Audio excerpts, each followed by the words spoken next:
આ છે કૃષ્ણનગર પ્રાથમિક શાળાની દિવાલ ને તેની બાજુમાં તમને આ દેખાઈ રહ્યા છે તે જે સામે દેખાય છેલ્લો ટાવર એની બાજુમાં તળાવ પણ છે ગામનું. પાછળ દેખાય છે એ તળાવ તોડીને એની ઉપર સ્ટ્રક્ચર ઊભું કરીને એમને ઈવડું પોલ ઊભો કરી નાખ્યો હોય. તો જ્યારે સરકાર શ્રી સામાજિક સેવા સંસ્થાઓ એવું કરતા જળ બચાવો, તો અહીંયા તો જળ આ લોકો વેડફી રહી છે આ કંપની.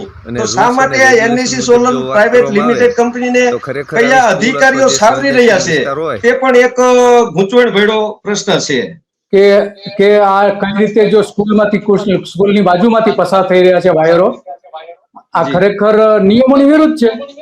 અને આ લોકોએ જ્યારે ખેડૂતો સાથે વાતચીત કરવા માટે એક વખત મીટિંગ કરેલી, તો તે મીટિંગની અંદર અમારા જિલ્લા પંચાયતના, કારણ કે ગામ લોકો દ્વારા એક ઉપવાસ આંદોલન હતું, પરમિશન લઈને ઉપવાસ આંદોલન કરેલું, તો તેની અંદર અમારા ઇન્સ્પેક્ટર મોડિયા સાહેબ હતા, પીઆઈ કે પી હવે શું હોદ હોય તો મને નથી, પણ ઇન્સ્પેક્ટર મોડિયા સાહેબ પણ હતા.